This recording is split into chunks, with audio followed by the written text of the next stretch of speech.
A comme Antonin Artaud. Le 9 décembre 1945, Antonin Artaud écrit, depuis Rodez, à Henri Parisot. Il dénonce les armées d'envoûteurs qui de toutes parts le guettent pour faire irruption en lui, camper dans son esprit, parasiter sa chair, se nourrir de sa vie. Il dit ce que c'est que de porter en soi une telle armée, d'être pour soi-même une terre fourmillante et désertée, de ne trouver, à l'intérieur de soi, que l'enfant de moi. Dans cette lettre du 9 décembre 1945, il délire, on peut appeler ça comme ça aussi. Il est Jésus mis en croix sur le Golgotha, puis jeté sur un tas de fumier. Il est le blasphémateur et l'évêque de Rodez, Saint Antonin et Lucifer.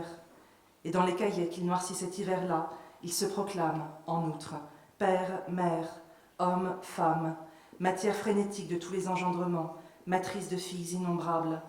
Son corps a pris les dimensions de l'univers entier, est devenu la terre d'élection des théogonies. Son esprit le fuit, mais ramasse en lui toute l'histoire de l'humanité. Il est le maître du réel, le possible est ce dont il décide.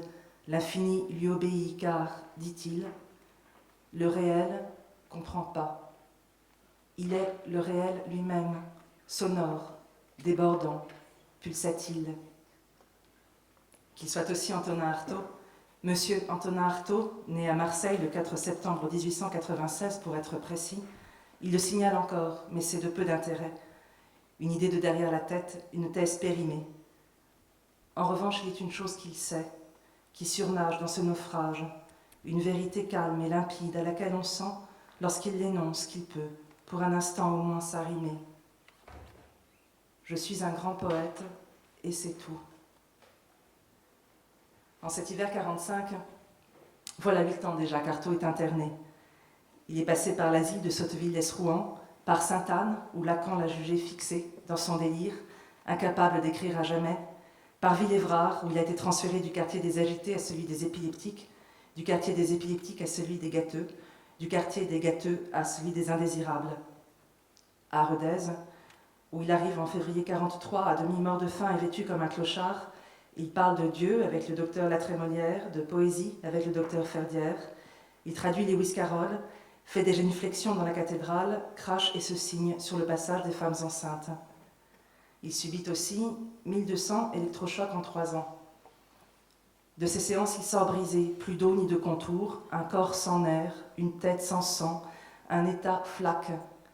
Pendant des semaines, il se voit à la poursuite de son être comme un mort à côté d'un vivant qui n'est plus lui. Mais il recommence à écrire, à dessiner, à noircir des cahiers. Le 10 décembre 1945, au lendemain de la lettre d'Artaud à Henri Parisot, mon père naissait. J'ignore de quand date sa première hospitalisation. J'aurais pu en retrouver trace, peut-être, dans l'un de ses carnets. Agenda de cuir noir, cahier d'écolier, livre de brouillon, bloc en tête d'hôtel, feuilles volantes, notes griffonnées au revers d'un cours, de quoi remplir des cartons entiers. On pourrait, sur certains, imposer les noms des hôpitaux et des maisons de santé où il a séjourné, cahier de la Roseraie, cahier de la Verrière, cahier d'Épinay.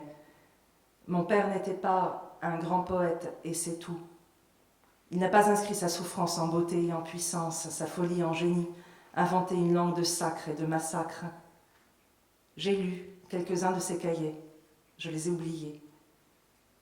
Tout ce que je sais, c'est que chaque jour de sa vie, ou presque, il a écrit. Chaque matin, chaque soir, il s'est assis à son bureau, il a allumé une Palmal ou une Craven A dont la cendre troue les feuillets et il a tenté de recomposer sa vie. Pas de récits, sinon de rêves, mais des comptes, des bilans, des listes de choses à faire. Téléphoner aux filles, payer loyer, tenir jusqu'à demain, et le lendemain il raye et en marge il écrit « fait ». Et surtout, sans cesse recommencer, des schémas. Ligne droite partagée en segments, segments de bonheur, segments de malheur, segments avec et sans alcool, avec et sans hospitalisation, fléchés de dates et de noms propres, puis à mesure, de moins en moins de lignes droites, mais des séries de triangles inversés, gouffres et sommets, crêtes et failles qui dessinent, sur le papier quadrillé, la carte de sa mélancolie. De la vie de mon père, je conserve le relief intérieur, le relevé sismographique. Pas plus que lui, je ne saurais ni ne voudrais la raconter, parcourir ces noms, ces dates qui composent l'histoire à l'ombre de laquelle j'ai grandi.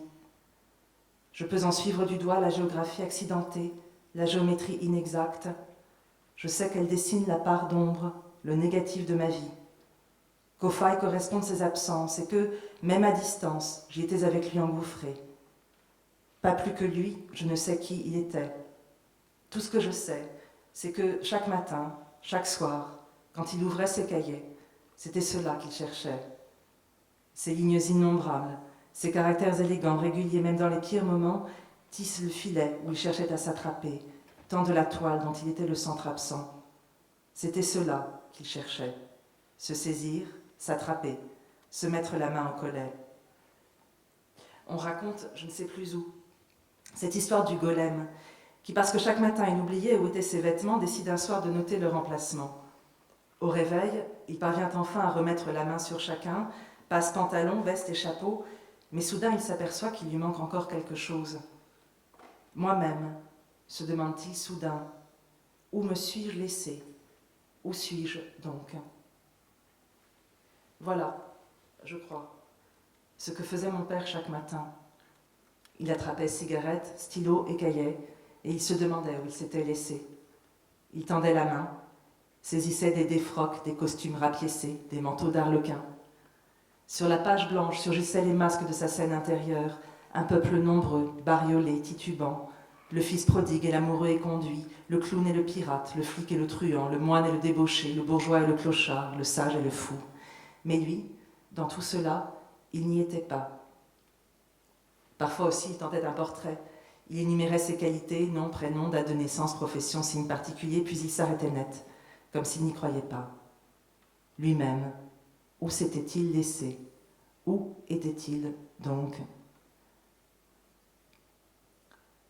Tu le sais, je suis née d'un père et d'une mère humains. Mes sœurs, pas plus qu'eux, n'ont donc 4 pattes, une tête bête, ni des yeux rouges. Mes enfants non plus. De mon côté, j'ai aussi l'apparence d'un être humain, un peu sombre peut-être. J'aime l'herbe mais ne la broute pas, et j'habite un studio donnant sur les arbres à Montmartre, au pied du Sacré-Cœur. C'est là où je reprends conscience de ma vie. Il y a certainement eu en elle des choses qui m'ont totalement échappé, car je ne les cherchais pas. Ces phrases que je transcris sont les premières d'un texte intitulé « Le mouton noir mélancolique ». Près de 200 pages, rédigé à la main d'une écriture soignée, corrigée et annotée jusqu'à la fin. Sur la chemise bleue qui les renferme, mon père a écrit « à romancer ». Ce texte, il le destinait à d'autres, ma sœur et moi, pour commencer. Il a passé les derniers mois de sa vie à l'écrire dans le petit appartement que nous lui avions aménagé. Une pièce blanche et claire au rez-de-chaussée d'un immeuble moderne, précédée d'un couloir en croûte sur lequel ouvrait une cuisine, une salle de bain, une penderie, et dont la paroi du fond était entièrement occupée par une baie vitrée qui donnait sur une voie plantée d'arbres. Il y avait dans ce lieu, comme dans certaines chambres d'hôtel, quelque chose d'impersonnel et de rassurant. Dès que nous l'avons vu, nous avons su qu'il y serait bien, qu'il y échapperait à la peur.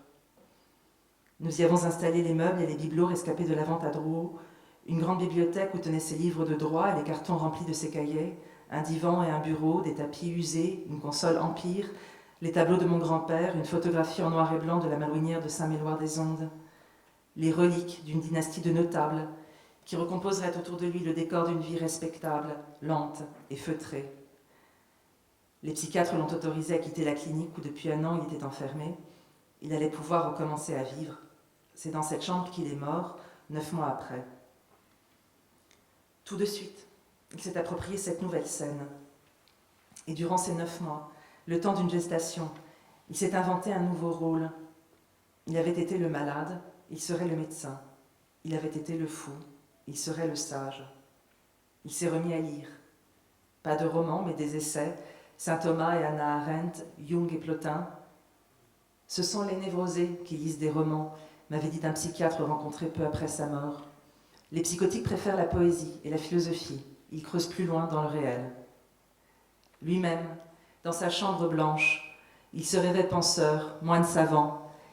Il était Abélard isolé et banni, ou l'un de ces mélancoliques de la Renaissance assis à son écritoire, entouré de livres, de globes, de vanités et de miroirs ternis. Ce texte qu'il écrivait n'est pas l'histoire de sa vie, mais celle de sa maladie. J'ignore qui est ce tu auquel il s'adresse d'emblée, ce tu qui sait. Un autre malade, compagnon d'âme, frère d'âme, celui que la maladie avait en lui laissé invaincu, impassible, ce procureur implacable dont il dit que sa vie entière il l'a redouté et qu'il espérait fléchir enfin, ou bien encore une femme, une compagne rêvée comme celle que s'inventent les enfants tristes et les adolescents solitaires, une Héloïse, dit-il. Que n'ai-je une Héloïse à qui écrire parfois dans ma solitude? Écrivant, il voulait guérir et sans doute aussi soigner. Fils et petit-fils de médecin, il était devenu professeur de droit. Il voulait mourir en chair, mourir sur scène. Comme Molière, j'eusse voulu mourir en plein cours près de mes chers étudiants. Dieu ne l'a pas voulu, si tant est qu'il se soit exprimé au travers du collège psychiatrique. Il a organisé son manuscrit comme l'un de ses cours, avec la même minutie, 2 parties composées chacune de 3 chapitres divisés en sections. Ses fêlures, ses absences, ses angoisses, ses délires, il les a fait tenir là, dans des grands A et des petits B. Il y a dans ce texte un effort insensé. Je sais qui il était, l'écrivain. Le corps épuisé, le cœur qui lâchait, les problèmes d'argent, les listes de médicaments scotchés sur le miroir de sa salle de bain. Je sais ce qu'il avait perdu, ses meubles, son appartement, son métier, cette identité sociale à laquelle il tenait tant et les proches qui fuyaient. Nulle plainte, pourtant, et pas d'accusé.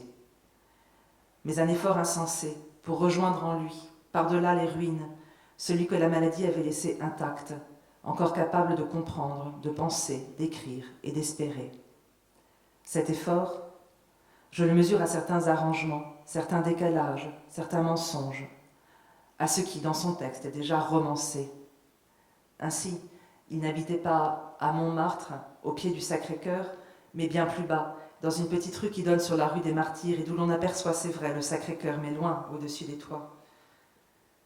Et dans les carnets qu'il écrivait au même moment, pour lui seul, cette fois, je lis les pages noires, les failles où s'engouffre tout plan, la peur de mourir abandonné, le poison du passé, le futur absent, la vanité de tout roman. Reste ce texte. Sur le plateau nu, la scène vide et d'où lui-même s'est désormais absenté, le dernier rôle qu'il a joué. Depuis l'ombre ou la lumière, je ne sais où il s'est dispersé, il le projette encore, noir sur blanc. Ce sont ses mots, sa voix, l'odeur de son tabac, l'éclat incertain, vacillant d'une étoile abolie, du soleil noir de sa mélancolie.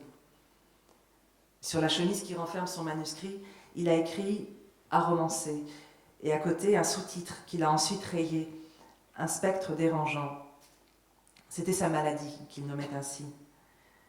Mais peut-être songeait-il aussi à ce texte qu'il nous léguait, à ma sœur et à moi, et redoutait-il de nous encombrer, de peser sur nous du poids le plus lourd. Ce spectre ne me dérange pas. Il m'accompagne, je le tiens par la main, j'entrelace ses mots aux miens. Écrivant, je lui prête mon souffle, je lui rends sa forme. À travers ce livre, je le retiens, je l'ancre sur ma rive. Peu de temps après sa mort, et alors que déjà, je savais que j'écrirais sur lui, ce livre devait être de toute façon, mais tant qu'il était vivant, ça aurait été un livre noir, plein d'aveux et de violence. Il m'est apparu en rêve, dans l'un de ces rêves si denses, si précis et si francs, qu'ils sont l'irruption d'une présence. Il était assis, massif, grave, apaisé, à la barre du vieux voilier qu'il ancrait jadis dans la baie d'Arcachon, et, sans me quitter des yeux, sur la mer calme et comme fondu au ciel à force de clarté, il s'éloignait. Ce rêve, je l'ai revu après sous les verres de Michaud. Emportez-moi dans une caravelle, dans une vieille et douce caravelle, dans l'étrave, ou si l'on veut dans l'écume, et perdez-moi, au loin, au loin. On ne perd pas un père, encore moins un père qui était, ou qui s'était, lui-même perdu. C'est de son vivant peut-être qu'on l'avait perdu, qu'on ne savait plus qui il était, où il était. À présent qu'il est mort, on réunit ce qu'il a laissé, miettes et cailloux semés dans les forêts de son angoisse, trésors et épaves, on construit le vide, on sculpte l'absence, on cherche une forme pour ce qui, en nous, demeure de lui, et qui a toujours été la tentation de l'informe, la menace du chaos. On cherche des mots pour ce qui toujours a été en nous la part secrète, la part muette, un corps de mots pour celui qui n'a pas de tombe, un château de présence pour protéger son absence.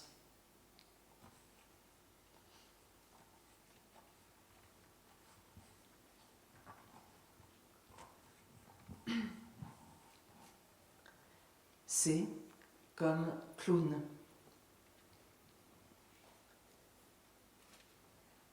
J'ai 5 ou 6 ans, je suis en vacances avec mon père chez ses parents à Soissons. Mon grand-père reçoit ses patients dans son cabinet au fond du jardin, ma grand-mère est occupée à je ne sais quoi, je suis seule, je m'ennuie. Tout à coup, j'ai une idée. Je vais chercher dans la salle de bain le rouge à lèvres de ma grand-mère et je commence à peindre mon père. 2 ronds sur les joues, un autre sur le bout du nez. Je le prends par la main et je lui dis « Tu es un papa clown, viens, je vais te montrer. » Ensemble, nous sortons dans la rue et nous nous asseyons sur le pas de la porte dans la grande lumière de l'après-midi d'été. Il est de profil, du doigt j'étale la couleur sur sa joue gauche, il se laisse faire, avec un sourire las et mauvais. À le voir ainsi, je suis pleine de honte, de chagrin, de plaisir. Ma grand-mère surgit soudain, cette petite femme élégante et mesurée, toujours si bien vêtue, maquillée et coiffée.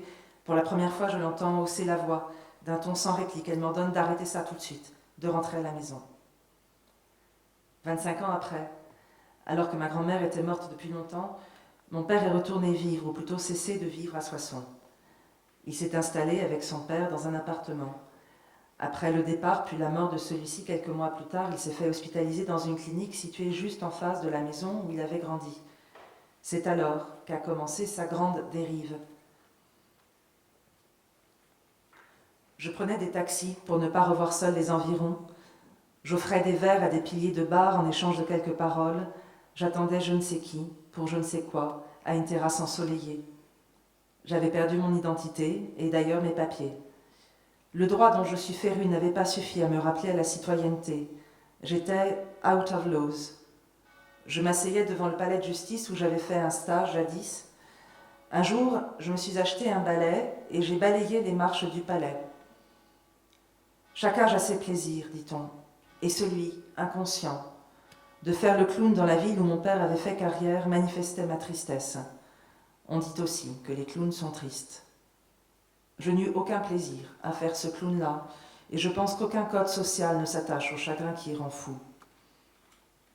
Mon père avait le goût de la blague, des plaisanteries idiotes, des jeux de mots. Un cheval croise saint Thomas sur son chemin et l'avale d'un coup. Le Christ qui passe par là lui dit « Laisse Thomas dans les talons, c'est idiot, hein ?» Et il éclatait d'un rire ravi. Il n'aimait pas la tragédie. Il avait aussi un talent véritable pour l'imitation. Il contrefaisait à merveille tous les accents et les cris d'animaux. J'en déduis qu'il me faisait rire quand j'étais enfant. Je le revois, déjà très malade, jouant avec ma fille encore bébé et riant avec elle du même rire, sans effort, sans distance, sans ce côté contraint et penché des adultes qui font l'enfant, comme si elle réveillait en lui une part très vivante et très désirée d'hébétude, de désordre, de cocasserie. Il avait le goût des gaffes. Un jour, il a plaidé une affaire importante avec un cintre dans le dos accroché à sa robe d'avocat. Il n'aimait rien tant que ces écarts involontaires, ces dérapages licites qui grippent l'ordre social dont il était par ailleurs si soucieux.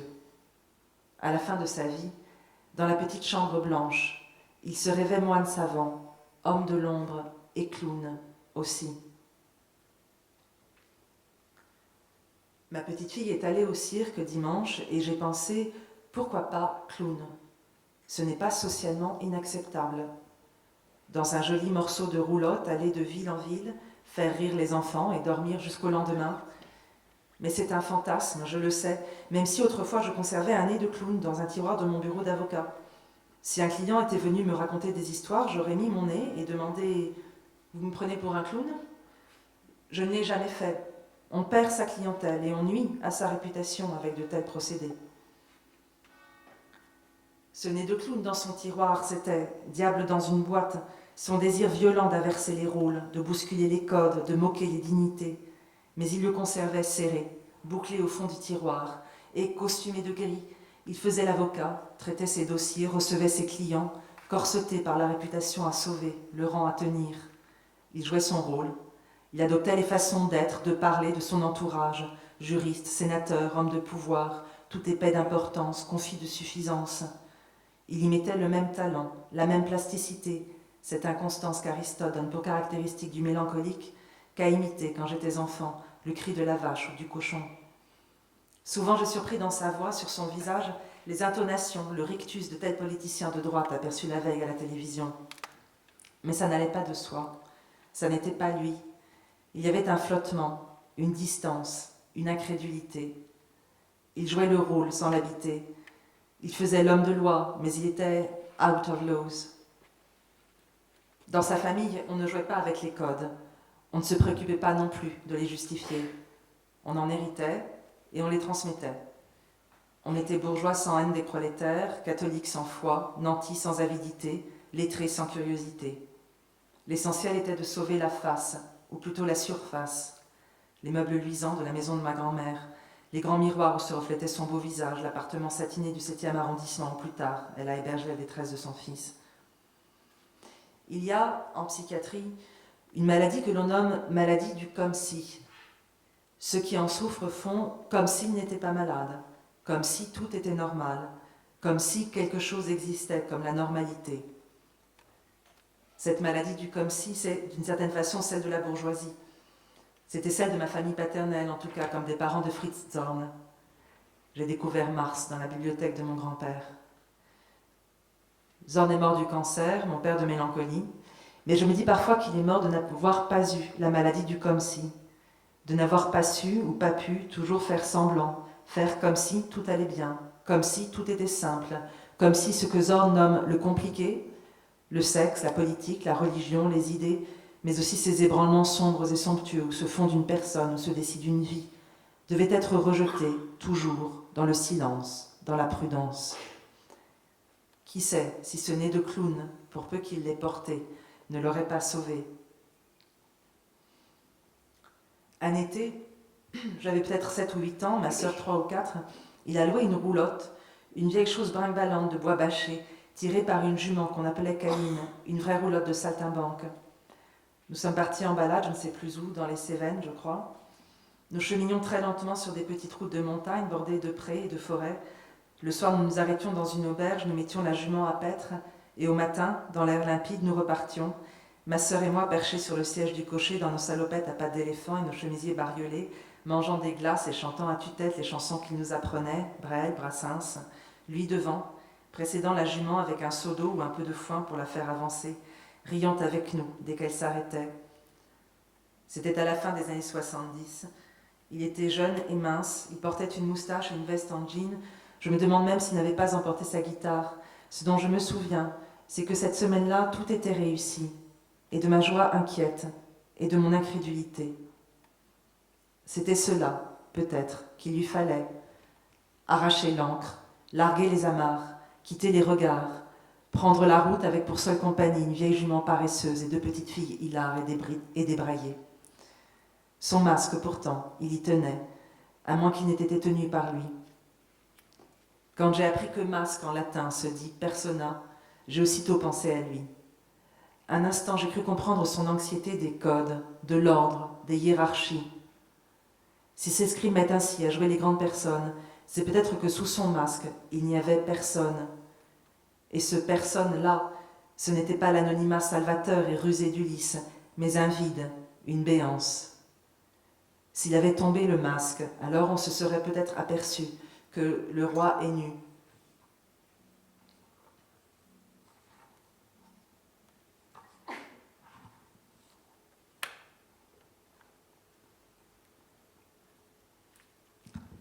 I comme illuminé.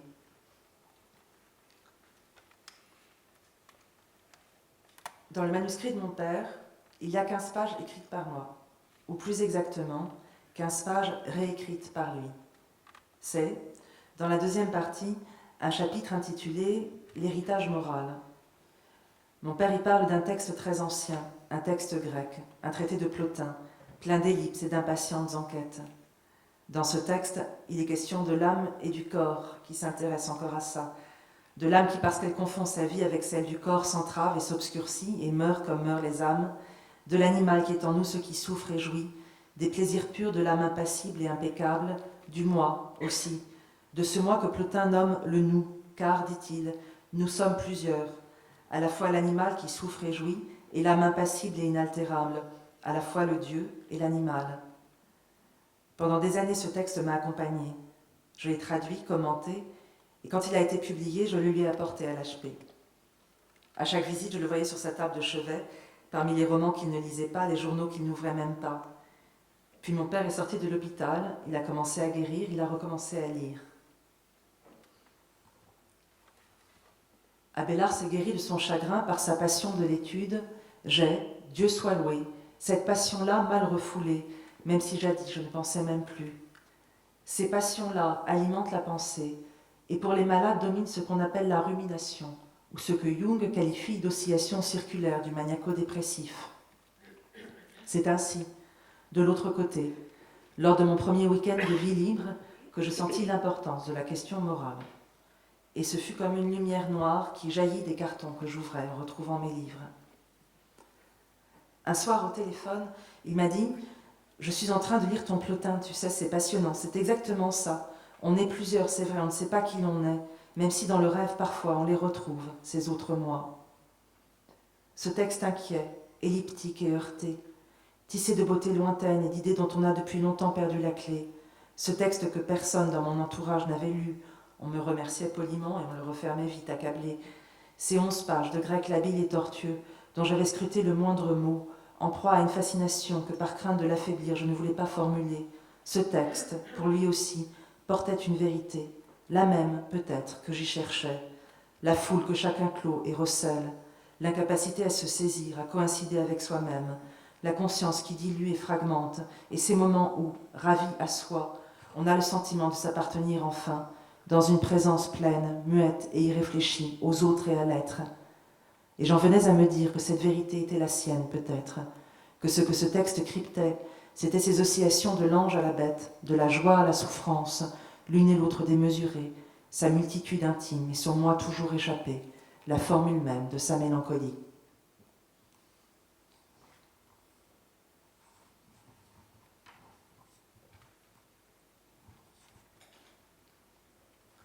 Q comme qualité, homme sang.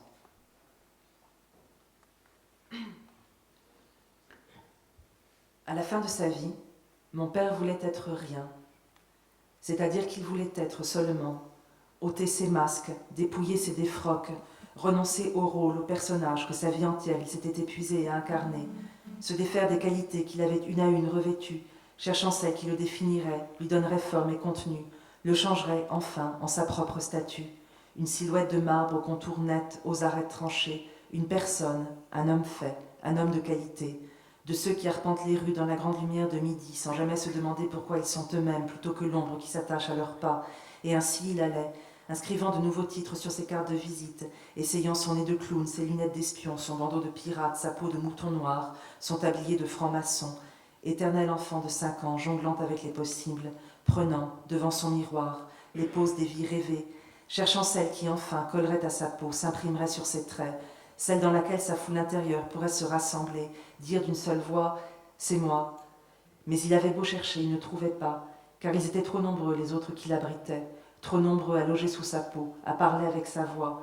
C'étaient eux qui à travers lui tour à tour disaient « je », qualité sans homme, attribut sans moi, atome pulvérisé autour d'un centre absent.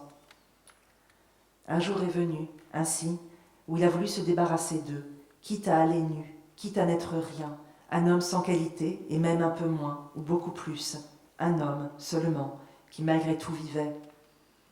Il lui fallait pour cela renoncer à avoir ce qui n'allait pas de soi dans cette famille où une vie se chiffrait en maisons et en meubles, en propriétés et en gains. Dans la petite chambre blanche où nous l'avions installée, il ne lui restait plus qu'un divan et un bureau, quelques photos, quelques tableaux. Et de cette famille largement ramifiée, seuls ses enfants pouvaient encore compter pour siens. Je ne suis pas encore revenue dans le monde des plaisirs, mais je sais les joies possibles à condition d'aller vers elles. La proximité retrouvée des miens est déjà la grande joie, et je ne puis espérer avoir celle de jouir de la bibliothèque de Montaigne, de la piscine de Dali à Cadaqués, du petit bureau de campagne de Napoléon pour écrire seul face à la mer, au déferlement de la pointe du Raz, aux éclats des vagues à Biarritz.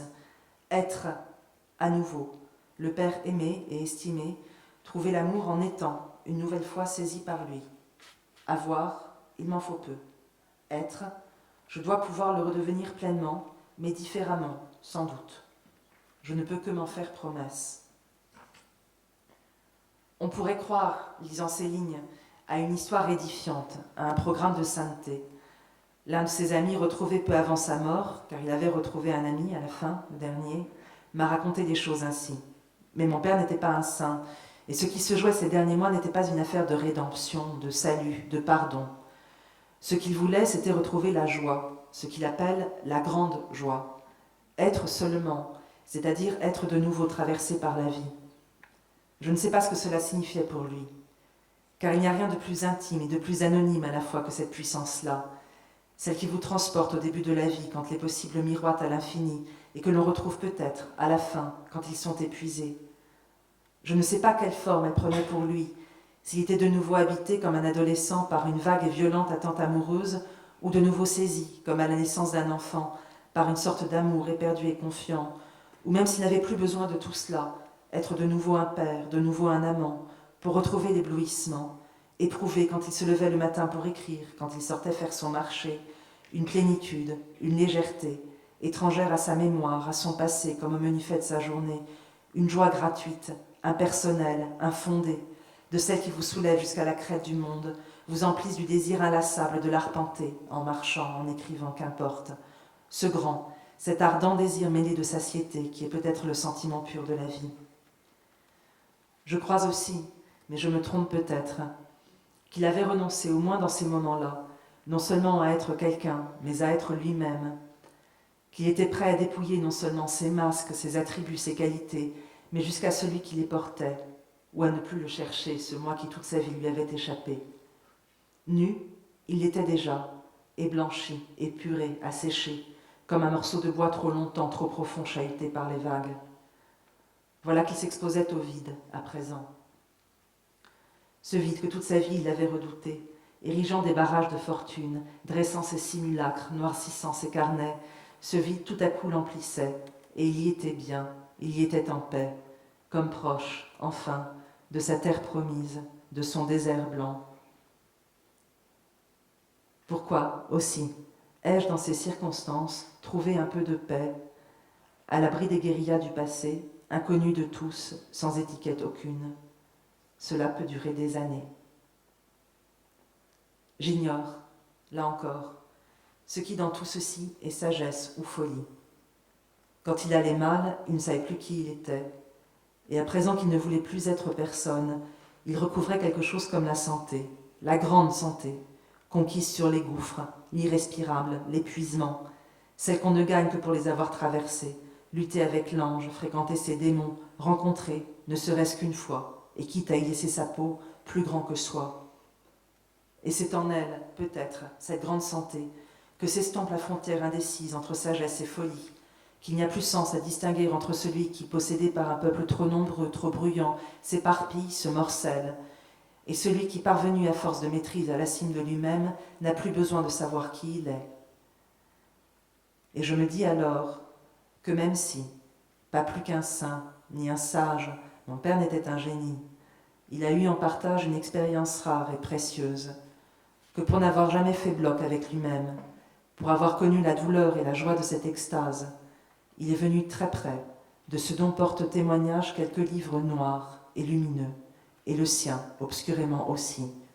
Il a toujours eu en eux, même abandonné de tout, par la grâce de cette dépossession, des frères, des comparses.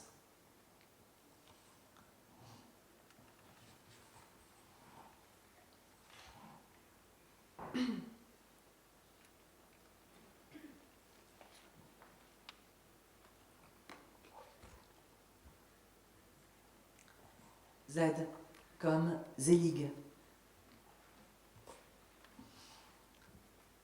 C'est ce petit homme que l'on voit dans la foule, en fuite, toujours en fuite, et qui emporte les couleurs. Chemise brune ce jour-là parmi les chemises brunes, nazi parmi les nazis. Il a aussi été noir dans un orchestre de jazz, indien derrière les barreaux d'une réserve, vert et roux dans un pub irlandais, rabbin avec les rabbins, grec à la sortie d'une taverne. J'ai vu ce film quand j'étais enfant. Je me souvenais de l'homme caméléon, j'avais oublié que Zelig est fou. Sur l'estrade, face à la foule qui l'acclame après l'avoir conspué, Woody Allen s'écrie « Voilà ce qu'on peut faire quand on est totalement psychotique ». J'avais oublié les scènes à l'HP, les camisoles et les blouses blanches, la psychiatre jouée par Mia Farrow et le sens de cette folie, être comme les autres pour s'en faire aimer. Je ne me souvenais que des fuites et des métamorphoses, de cette bigarrure en noir et blanc, cet homme sans cesse échappé à lui-même, comme si la folie n'en était pas la clé, pas plus peut-être qu'elle n'est celle de mon père, ni de ce portrait, cet impossible portrait, que chaque jour de sa vie il a tenté, qu'à mon tour j'ai porté pour différer sa mort. Ce portrait en 26 angles et au centre absent, ce portrait en 26 autres et au moi échappé. Mon père n'était pas comme les autres, il était les autres. Il ne voulait pas s'en faire aimer, il cherchait en lui celui qu'il pourrait aimer. Tous l'habitaient simultanément. Il racontait cette blague, comment tuer un caméléon en le posant sur un tissu écossais. Le mouton noir et le Napoléon du Grand Nord, le père jésuite et James Bond, le flic et le traître, réunis en une seule dans ma corne de mouton.